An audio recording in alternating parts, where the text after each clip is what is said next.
let's go ahead and take a look back at the playoffs results. Kung familiar to sa inyo, well, alam niya na. Kasi predict ko to 100%. Bibimbap, you mentioned that not many of these were surprises to you. Bakit nga ba? Can you tell us exactly why you expected this to happen? Hindi ka naman nag-predict pero bakit mo nasabing parang nakita ko na to? Kasi most likely, very consistent ang RSG, if I may say. Since day one, parang yun na yung performance nila. And some people may say na hindi nila nakita na Omega ang maaaring maging second placer. Pero ako kasi, I believe, Omega ang isa sa team na ayaw magpatalo at mahirap manalo sa team na ayaw magpatalo. Especially during the playoffs, biglang nag-iiba yung form nila. I don't know why, pero yung lineup-wise, yun na naman sila Pero decision-making ba yung nag-iiba? Yung hero pool is as is. It's yung siguro thinking ng Omega, once playoffs, nag-iiba talaga sila ng form. So I hear what you're saying. Omega and RSG, parang sila yung protagonists ng playoffs na to. And nakita mo na sa kanila magre-revolve from top and then from bottom. We'll talk more about that later.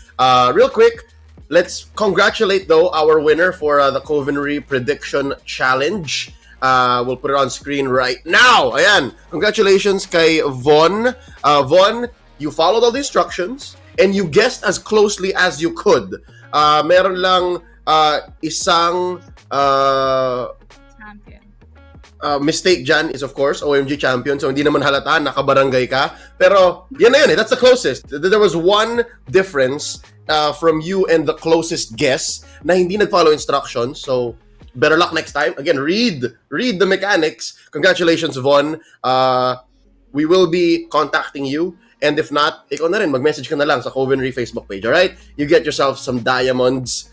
Speaking of which, kung ako sumali, ako yung naka 100%. Sa akin dapat yung Dayas. Pero again, given that this is our show, hindi pwede yun. So ito yun, real quick. We did it on day 0. Witness natin dyan si Naisu, si Renmar, at si Coach Pau ng Bren Esports. I did it again! I don't know how I did it! 100%! Win mentality! Okay, ganito. You would expect that a guy that's much smarter than me, a guy like Sona, would have guessed it. Sona's very good with the numbers. Pero, Sona, I gotta ask you, is this what you would have guessed as well? Looking back at it now, ganito rin ba ang prediction mo? Well, if we asked you. As straight sagot, yes or no, I would say yes then. Oh. Kasi parang, again, if you see my content, diba, first or second placers na madalas na nilalagay sa regular season, it's always, yun yung pattern. And as a man of pattern, as a man who believes in patterns, diba, parang ganun lagi yung nangyayari. Pero, Omega seems to always break the barriers, if I should say. Parang lagi nilang na-overcome yung adversity whenever, wherever. Kaya parang it's no surprise to me na ganito yung nangyari. Most especially pagdating pa lang ng lower bracket. Kasi parang doon sila mas nag-iinit. Pero I feel like, the fatigue just came through with them. And yun talaga yung, I guess, one of the factors na nagpatalo sa kanila. Pero overall, looking at the bracket, first place on the regular season, first place sa season.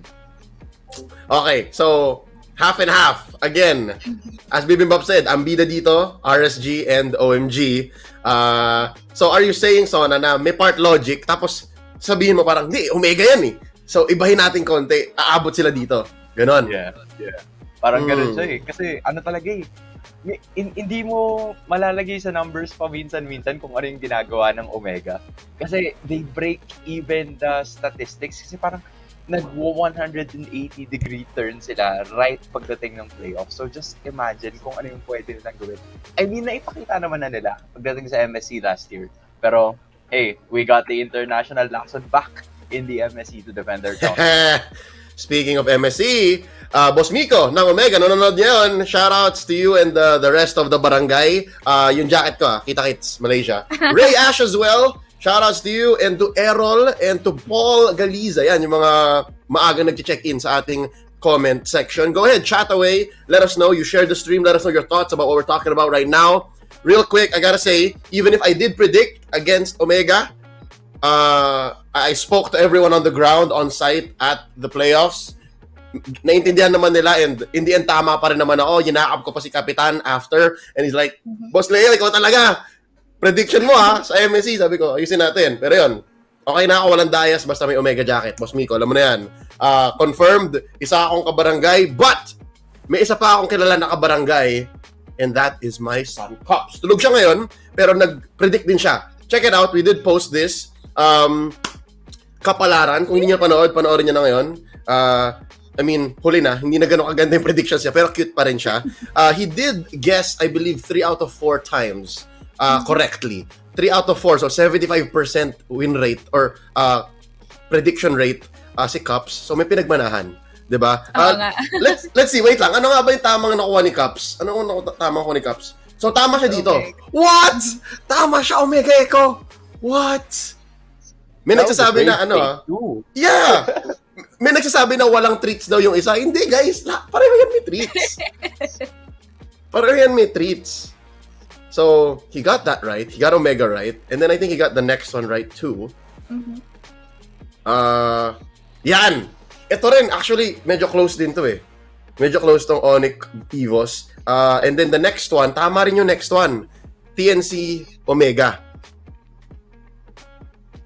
But I think this was the day 2 guess. So, kung day 2 ang pinapredict niya, tama pa rin siya. And then, sa finals siya nagkamali. Sa finals, sabi ni Cups, Omega daw mananalo. Yung pala yung mali, yung day 3. Yung day 3 pala yung mali. Tama pala kami ng champion. So, ayun. I don't know. Cups is 3 out of 4. Cups is 3 out of 4. Wala lang. Pag ako guys nagkamali, siya yung tama. So, we will figure that out. And of course, as well, before we go into the full recap, some things that happened over the past week, nakoronahan na naman ang... I lost count. Basta, we will call it the Manjin Faldas Excellence Award. We have our best Filipino caster, Manjin Faldas. Congratulations. Ingat ka dong sa Vietnam. See, I lost track of where homie's going. He's everywhere, Mr. Worldwide. And may kasama siya, pero alam niyo na yun. Congrats again to Manjin and thank you sa suporta, right? And get my face out of there. Thank you. Pero get my face out of there. English caster. As well, congrats to Naisu. Naisu and of course Renmar. Again, we shared another grand finals desk, but only because Rockhart had to take an L. All right, Rockhart had a rocky weekend. We'll put it at that. So here comes Naisu to the rescue. So we Bear Bros got to save the day. But again, we love you, RH. Pero this was fun. Honestly, this was a fun series. Congratulations to Naisu for his first grand finals desk. With that being said, let's jump into the playoffs recap. Pag-usapan natin ngayon, simula sa day 1, OMG versus Echo 3-0. Ito, Bima, sabi natin, di ba? OMG, RSG sila yung bida. In-expect mo ba na masisweep ang Echo? Bali, parang the last 2 weeks prior to playoffs, no? Doon sila nag-start na mag-crumble down eh. Hindi ko super sure anong nangyari sa Echo, pero parang medyo nag-review din kasi ako ng mga predictions, no? So, even Wolf says na baka, alam mo yun, yung parang leeway lang muna yun ng Echo para mag-bounce back sa playoffs, which is surprisingly, hindi nga nangyari. At yun nga yung sinabi ko, most likely ang Echo para silang naging super team na with a curse. Kasi ang ganda na ng lineup ng Echo, pero it just so happened na hindi nag-work for this time. Siguro dahil medyo bago yung team. I don't know. Pwede. What it looks like to me is naubusan sila ng gas. And they tried something new. They made Carl Tizzy play something else. Benny Cutie also, parang he didn't play as many fighters. Sona, what do you think? You've seen several super teams across different sports, right? Not just esports. Yeah. Normal ba to? Is this what happens? Alam mo, yung una, going back to your first question, kung tatanungin mo ko if in-expect ko ba na like magkaka-sweep, honestly, no. Like, I figured na Omega would win, pero not in a dominant state. Kasi, syempre, di ba, ang dami na nating nakita, as you've mentioned nga na, nandun yung Lakers, like Steve Nash, Dwight Howard, and Kobe joined forces, pero hindi man na sila nakapasok ng playoffs. So, like, may ganun sa tendencies eh. Even Durant and Kyrie ngayon, the dynamic duo that we've seen in the NBA, hindi sila nagkakaroon ng ganung klase ng setup just because it's either may kulang, it's either may sobra, or parang nakukulangan lang sila in terms of the 100% na pwede nilang ibigay. I guess, siguro ngayon, Bean is right, na parang may kulang pa sila in terms of, the chemistry, kasi nga bagong team pa lang sila. Pero, knowing that they're this strong na and they made strides in everything that they've been doing from the regular season, I feel like kailangan lang nilang lakihan or i-expand yung gas tank para mas tumagal pa sila sa laban. I love it. You know what? It makes sense. The 100% of other teams, or in Omega's case, 150 to 100%, is more than the possible 100% Echo can present in Season 9. So hopefully they do come back stronger and we see a better super team in Season 10. Let's go to the second series. Ito talaga, promise. Ina-expect ko, lahat ng laban ng playoffs, ganito ka-close. 3-2. Onyx takes down Next Play Evos. This one was an instant classic. Natapos to alas 2 ng umaga. Beam, ito, in-expect mo ba tong ganito to? And itong lineup ng Next Play Evos, is it the Next Play Evos you were expecting to see? Well, actually, NXP, no, ang pinaka gusto ko sana makita is yung whole pack ng AP or ng Alpha Esports, which is a good addition. Actually, parang this is the closest spot for NXPE, if I may say, na sobrang grueling yung mga battles na nangyari. But it just so happened that we have Onyx and, it's Onyx time, as always. Shot calls from Baloys, parang yun ang kinakailangan i-break. Kasi yun yung nangyari dun sa mga previous matches with the Onyx eh. Once you disable Baloy, biglang dun sila na nakakakuha ng points against Onyx. Oh, sorry, wait lang. Again, mention about Baloy. What did you say? Yun nga, kaya Baloy kasi parang once you disable Baloy, I mean, for Onyx para ma-counter mo siya. Dito kasi sa side ng NXPE versus Onyx, look at Baloyski. He does have yung comfortable picks for him na talagang shot calls coming from Baloy means too much. And yun nga, going back to NXPE, ang ganda, grueling yung match eh. Parang hindi maalam talaga agad kung sino yung mananalo. Yeah, no, I think the story of Baloy, as much as I love AJ, Allen, Maximilian, Jedrick, Baloy, shoutouts. Hindi totoo yung Maximilian, inaasar ko lang siya parate.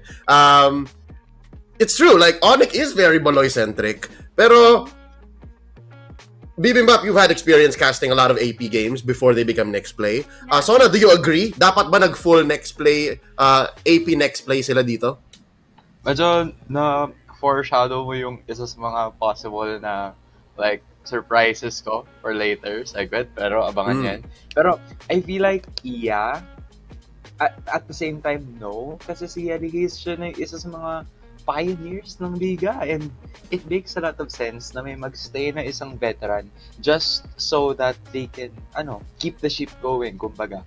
Pero at the same time kasi may mga what if scenarios na what if lima silang naglaro. Like, yung chemistry na hinahanap natin sa Echo na kaninang 100%, yun yung meron ng buong AP for that matchup kung sakaling sila yung naglaro. Pero given nga that the pressure is there, 4 of the members ng lineup, first time na makakatugtong sa MPL playoffs, it makes a lot of sense na mailagay ka agad si Ellie Hayes just so merong magmamando kung sino man, merong maglalatag ng liwanag dun sa daan na tatahakin nila. But at the same time, I also have to say na yung sa side naman ng Onyx, parang aside from Baloy, siguro na-miss ko yung identity nila na pabago-bago sila ng identity. Hindi naglaro si Miko, hindi naglaro si Bimo. So like, some of those things doon sila nakilala eh. Kaya parang hinahanap-hanap ko yun all throughout the playoffs and even the regular season. Pero 2 beses lang naglaro si Miko, Ryota at the same time.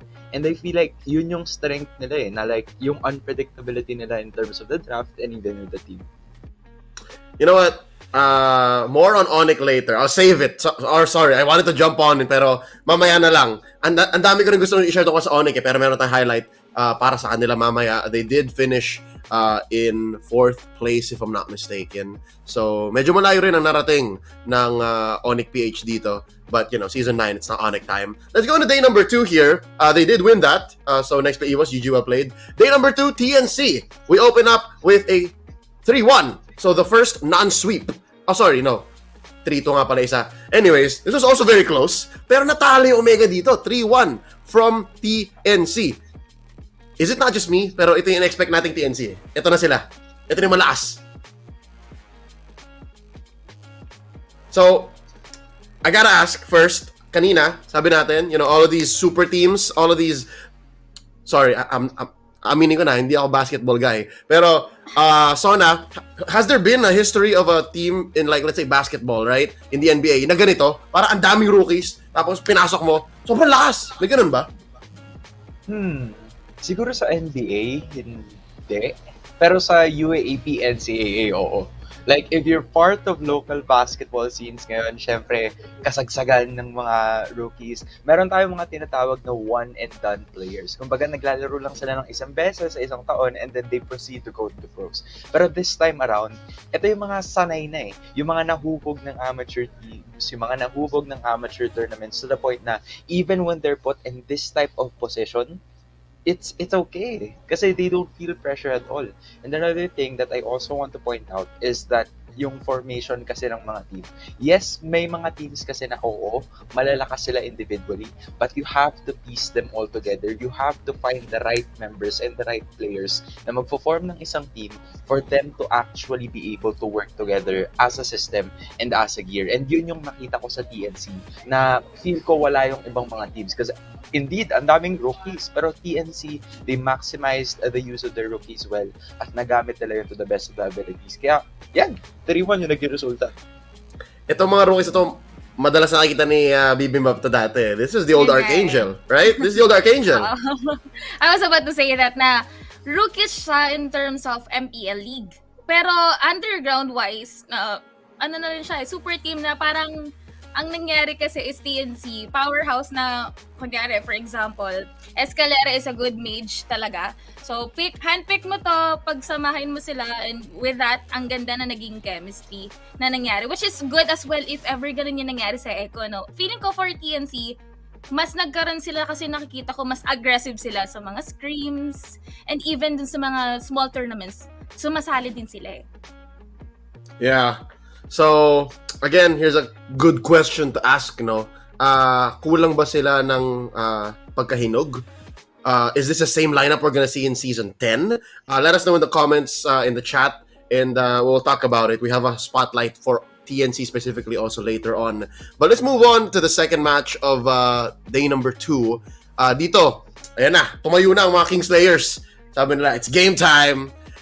Swinip nila ang Onic. After maglaro ng Onic hanggang alas 2 ng umaga, sabi ng RSG, sige, maaga yung makakatulog ngayong gabing to. They swept Onic! They swept Onic! So, ito na, yung isa pang bida, Bibimbap. Ito ba, masasabi ba natin yung sweep nga to? Did you expect this sweep? No, pero I expected na mananalo si RSG. But not this dominating na, this is Baloy. This is Onic. Diba? At least a 3-2 or 3-1. Pero kasi, if I can recall it correctly, ang nakuhang hero si Demon Kite is Karina. Yung comfortable hero siya, which is way back JNA pa yung franchise under ng banner niya. Yun yung ginagamit eh. So, and ang nangyayari kasi, once hindi mo ma-disable si Demon Kite, parang ano na siya, may repercussion na sunod-sunod na eh. You can activate Aqua. After that, Eman, lagi siyang matimpi. Yun yung nakakapikon eh. You know how to use the 1-1, pero never have I seen Eman na ginamit agad yung kanyang spell para mag-engage. Rather, sobrang alam niya kung kailan perfect timing, perfect shot call. And with that RSG, parang ano na talaga eh. Sobrang prepared nila for this season. Prepared? 20-7? That's something else. I don't think that's something more than preparation. We'll cover more about RSG later, but yeah, Onic just looked lost in this matchup. Let's see how they bounce back, or they tried to bounce back against OMG in day number 3. The first match, back-to-back sweeps. Man, Parang mga international teams ng M3 ang nangyari sa Onyx. I just noticed now. Na lower bracket. Oh, this is what happened. This is what happened to a lot of the teams at M3. Nung dalawang Pinoy, Onyx and Blacklist. Swinip dun sa taas, tapos swinip sa baba. Oh, Sona, I just found out now. Sorry, this is a discovery just for me now. Dude, I can only imagine how Onyx felt that day. That's true. Parang they got a dose of their own medicine, which was so mean for them kasi kung tutuusin sila yung nanggaganyan eh. And sila palagi yung nagkakaroon ng mga momentum na umaabot sa point na wala nang magawa yung kabilang team just because basa na namin kayo, na-review na namin lahat ng mga strategies nyo.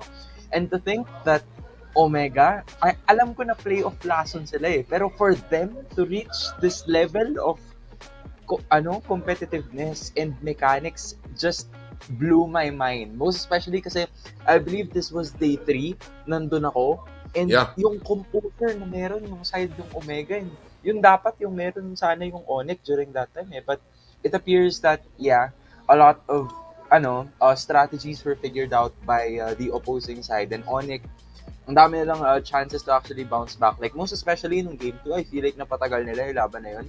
Pero it was a make or break situation kasi feel ko dun sa game 2. Kasi syempre, with your life on the line, parang momentum based din kasi yun. So, Onyx, sana makabawi sila next season. So parang yun na yun, that game 2 thing. What happened in game 2, na diretso na ng Omega, para ito na. Let's go for the throat. Are you seeing what I'm seeing here, Bibimbap? Kasi ang nakikinita ko dito is parang dito na talagang na-lost or napagod yung Onyx. Oo. Parang for me then parang labas na rin kasi lahat ng baraha for the side of Onyx, no? You can clearly see Dilarski as is way back season 8, 9. Yun na yung heroes na ginagamit niya with the Deroth dahil dun sa recent meta. Pero Dilar, and ito ba yung match na nagulat tayo, si Dilar bigla nag-tank? Kufa side. Yeah, for game 3, yes. You're right, yes. Sabi ko, bakit, yun, parang drastic measures na ba? Bakit biglang nag-tank si Dilar? Kasi diba, we've seen Dilar na side lane, XP. Uranus, name it, Esmeralda, that's Dilarski's hero. Pero bigla siya nag-Kufa, and unfortunately, since it's not your main hero, for me, medyo nagkagulo-gulo per se siguro for the shot call. Wala akong nakitang I may have some insight. We'll talk about it later on the Onyx highlights or the Onyx spotlight rather. So yeah, this is Onyx falling out of contention. Onyx time, not season 9. Let's go into day number 3. RSG sweeps TNC. This is the upper bracket grand finals. Man, day 3, unbeaten pa rin ang RSG. So this game just proved, or the series proved, na RSG is on a whole nother level. I think yung mga gusto natin pag-usapan dito, we'll talk more about in the RSG spotlight. So let's move to day 4. And here's another heartbreaker. Dude, ginawa na naman ng RSG and Omega. I'm just looking at the patterns now. I didn't notice RSG and Omega have done the same thing again. Una sa Onyx, tapos ngayon sa TNC. A sweep in the upper bracket, and then a sweep in the lower bracket. Ano to? Meron bang... I told you, man, pattern. Believe in the patterns. It always happens. Kahit saan, kahit kailan, nangyayari. Pero so far, dito sa napansin ko sa laban na to, parang yung Omega kasi nilaro talaga nila umabot sa point na parang it's their game eh. Binigay nila yung laro nila the point na yung TNC as objective as they were. I feel like they weren't used to the kind of fights na nakikita natin in terms of kasi diba super objective minded ng side ng TNC, I should say. Yeah. Pero Omega umabot sa point na wag nating ilaban objective kung objective. Ilaban natin kill to kill. Tapos every team fight, Chakto was stepping up, Renjo, Ryzen was stepping up, and ayun prime time na kaagad din. Yun yung nakita ko all throughout the matchups, which is why good and amazing win for the side of Omega. And TNC syempre nagpakita pa rin naman ng fights, but they were overpowered in the end. Okay, I hear you. I love it. That's something that, as this match was happening, I did notice, pero Omega did force TNC to play into another play style na parang hindi kami objectives kayo yun team fight tayo para dagulan as the kids say these days. So yeah, no, Omega just really put TNC in their place here. This is the vets, the vets showing them na Kings of C kami. All right. Sorry Bentings, pero makapag-propose ka pa rin naman. I think that's what happened that night. Because, yeah, the proposal happened before this next matchup, which was the 5-game grand finals between RSG and Omega. Yung Omega nakaisa dito Yung Omega nakaisa with that Chaknu Matilda. Tama ba, Bim? Yun yung 1 point nila, di ba? Yung naka-Chaknu Matilda. Yeah, twice ginamit ni Chaknu yung Matilda. Back to back. Yeah. That was the first na win nila, para dito sa finals. Ang pinaka nakita kong good point kasi for that one, it's the usual Chaknu, papakita ng vision, and then, alam mo yun, parang laging on the go 1, 2, 3, go! Ganun yung nangyayari lagi kay Chaknu. And player counts wise, nakikita ko rin lahat tahimik Lahat, alam mo yun, snappy. Kapag seryoso. nagsabi na si Master Chaknu, sige, tara, ginagad. Ganun yung nangyayari para sa side ng OMG. So, it seems like si OMG naman yung nabaliktad dito. Para sila yung napilitan na sumagot sa meta ng RSG. Yung plano ng RSG, yung master plan ni Coach G tsaka ni Coach Panda, parang humahabol lang yung Omega. I don't know. I think that there's more to this in the OMG spotlight. The RSG spotlight and the OMG as well. Pero, yun nga 4-1. Nakaasi. The only defeat that RSG suffered throughout the whole playoffs weekend came from, Kings of C. Sila pa talaga. At your service, my name is Leo. Thank you for watching this recall segment. If you want to see more, click like and subscribe to Covenry.